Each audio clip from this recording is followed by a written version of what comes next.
आइए अब जानते हैं अधिशोषण के प्रकारों को। अधिशोषण मुख्य रूप से दो प्रकार के होते हैं, भौतिक अधिशोषण तथा रासायनिक अधिशोषण। जब किसी ठोस के पृष्ठ पर गैस के अणु दुर्बल वंडरवाल बलों के द्वारा जुड़ते हैं या संचयित होते हैं, तब इस प्रकार का अधिशोषण भौतिक अधिशोषण कहलाता है, या जिसे हम फिजिकल एड्जॉर्प्शन या फिजिजॉर्प्शन कहते हैं। दूसरी ओर, जब किसी ठोस की सतह पर गैस के अणु रासायनिक बंधों के द्वारा जुड़ते हैं, तो इसे हम रासायनिक अधिशोषण कहते हैं। ये रासायनिक बंध आयनिक बंध भी हो सकते हैं या फिर सहसंयोजक बंध के भी हो सकते हैं। यहाँ पर हम देखें कि जो रासायनिक अधिशोषण होते हैं वो इनमें उच्च सक्रियण ऊर्जा की आवश्यकता होती है। सक्रियण ऊर्जा वह न्यूनतम ऊर्जा है जो क्रिया कारकों को उत्पाद में परिवर्तित होने के लिए आवश्यक होती है। इसीलिए जो रासायनिक अधिशोषण होता है उसे हम सक्रिय अधिशोषण भी कहते हैं, क्योंकि इसके लिए उच्च ताप आवश्यक होता है। यहाँ पर कभी कभी देखा जाता है कि भौतिक अधिशोषण और रासायनिक अधिशोषण साथ साथ होते हैं, और ये बता पाना मुश्किल हो जाता है कि अधिशोषण भौतिक प्रकार का है या फिर रासायनिक प्रकार का है। कभी कभी कम तापमान पर होने वाला जो भौतिक अधिशोषण है वो तापमान बढ़ा देने पर रासायनिक अधिशोषण में परिवर्तित हो जाता है। उदाहरण के लिए, यदि हम निकल धातु पर हाइड्रोजन के अधिशोषण को देखें, तो जब तापमान कम होता है तो हाइड्रोजन के अणु निकल धातु की सतह पर दुर्बल वंडरवाल बलों के द्वारा संचयित होते हैं, यानी कि ये भौतिक प्रकार का अधिशोषण होता है।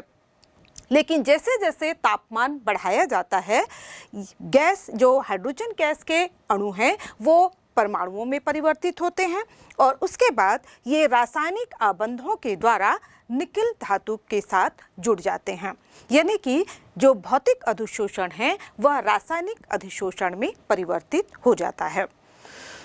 तो आइए अब जानते हैं हम भौतिक अधिशोषण तथा रासायनिक अधिशोषण की मुख्य लक्षणों को।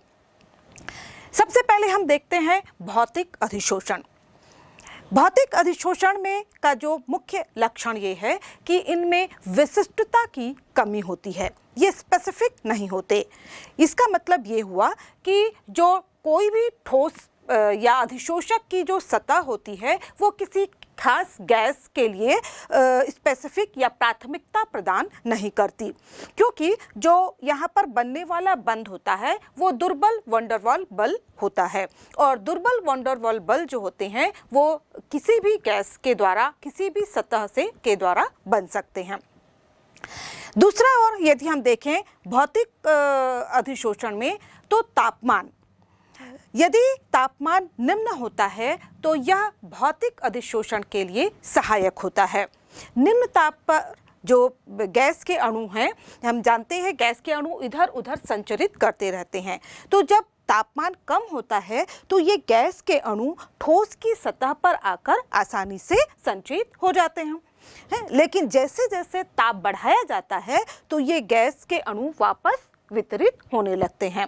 तो इस तरह से हम देखते हैं कि जो कम तापमान है वह भौतिक अधिशोषण के लिए सहायक होता है। इसी तरह से आपने उदाहरण देखा होगा, जैसे ठंड के दिनों में जो हमारी ग्लास खिड़कियों पर लगे हुए जो ग्लास होते हैं उन पर पानी की बूंदें जमा हो जाती है, एक धुंध सा जमा रहता है, लेकिन गर्मी के दिनों में ये दिखाई नहीं देता, क्योंकि कम तापमान पर जो जल की बूंदें हैं वहाँ पर अधिशोषित हो जाती हैं। दूसरी ओर जो और इसकी लक्षण है वो है उत्क्रमणीयता। भौतिक अधिशोषण जो होते हैं वह उत्क्रमणीय प्रकृति के होते हैं, यानी कि जब तापमान कम होता है तब ये ठोस की सरफेस पर संचित रहते हैं, लेकिन जैसे जैसे तापमान बढ़ाया जाता है इनका में डिसॉर्प्शन की प्रक्रिया होने लगती है, यानी कि जब डेल्टा H का मान नेगेटिव होता है अधिशोषण की प्रक्रिया होती है और यदि डेल्टा H का मान पॉजिटिव हो जाए तो विशोषण की प्रक्रिया होने लगती है।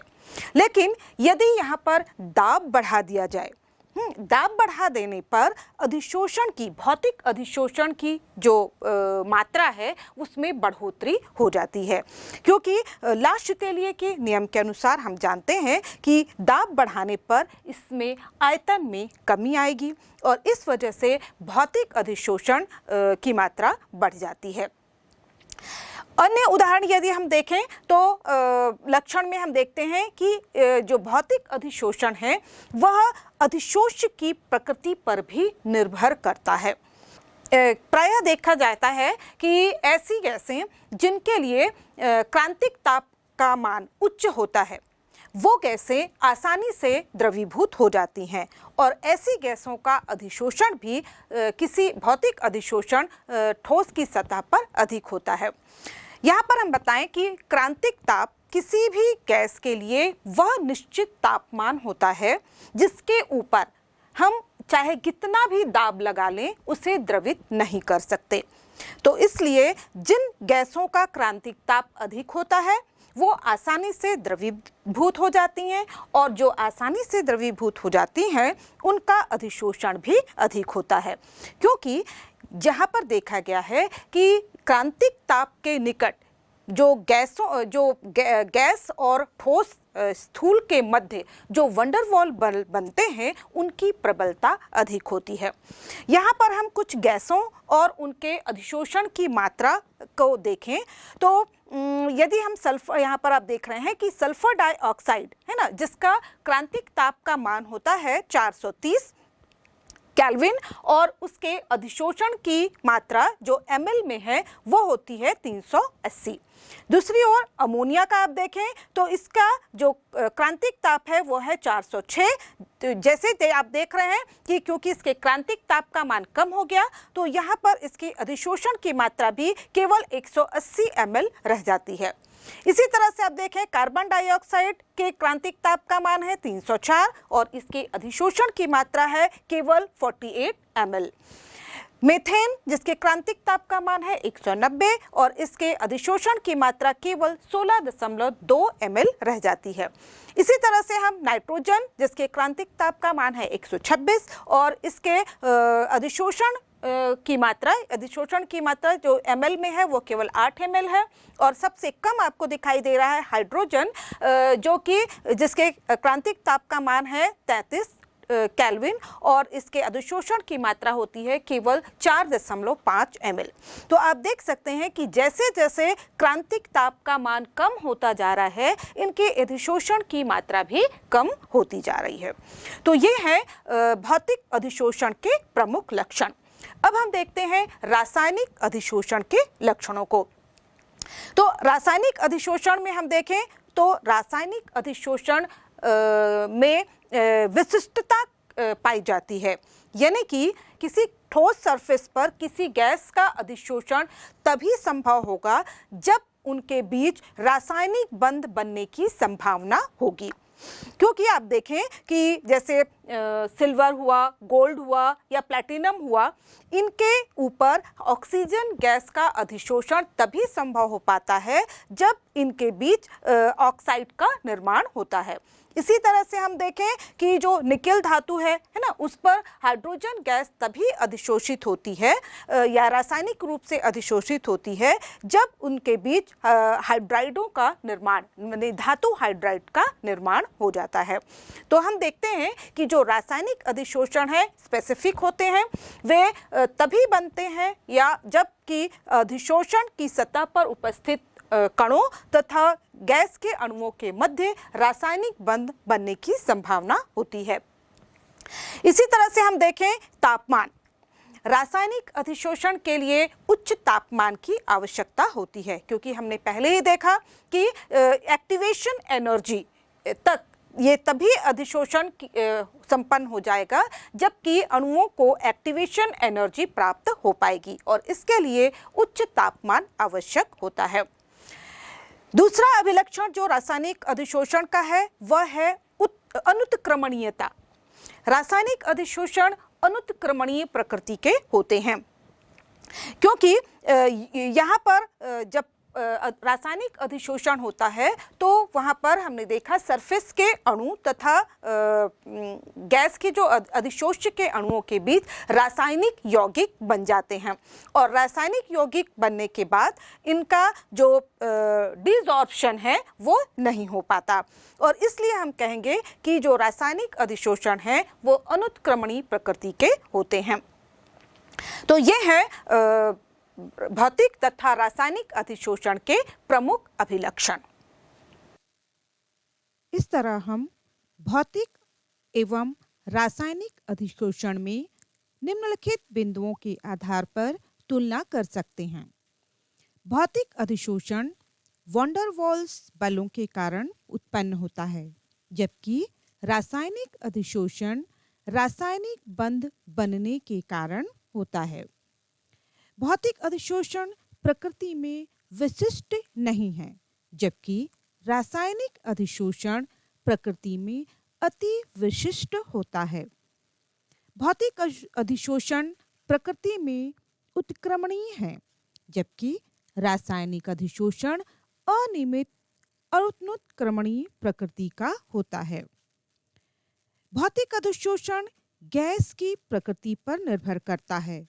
अधिक आसानी से द्रवणीय गैसें सहजता से अधिशोषित होती हैं। रासायनिक अधिशोषण भी गैस की प्रकृति पर निर्भर करता है। वे गैसें जो अधिशोषक से क्रिया करती हैं रसोशोषण दर्शाती हैं। भौतिक अधिशोषण में अधिशोषण की एंथैल्पी कम होती है। यह 20 से 40 किलो जूल पर मोल के बराबर होती है, जबकि रासायनिक अधिशोषण की एंथैल्पी उच्च होती है। यह 30 से 240 किलो जूल पर मोल के लगभग होती है। भौतिक अधिशोषण के लिए निम्न ताप सहायक होता है। यह ताप बढ़ाने पर घटता है, जबकि रासायनिक अधिशोषण के लिए उच्च ताप सहायक होता है। ताप बढ़ाने पर रासायनिक अधिशोषण की मात्रा बढ़ती जाती है। भौतिक अधिशोषण में सुप्रेक्ष सक्रियण ऊर्जा की आवश्यकता नहीं होती है, जबकि रासायनिक अधिशोषण के लिए कभी-कभी उच्च सक्रियण ऊर्जा की आवश्यकता होती है। भौतिक अधिशोषण यह पृष्ठीय क्षेत्रफल पर निर्भर करता है।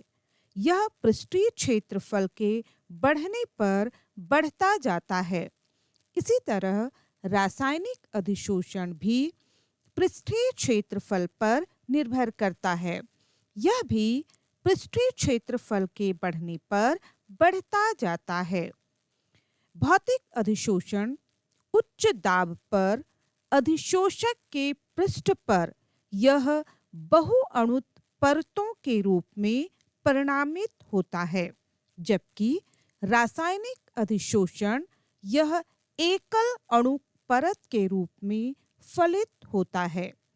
इस तरह हम भौतिक एवं रासायनिक अधिशोषण में मुख्य रूप से अंतर कर सकते हैं।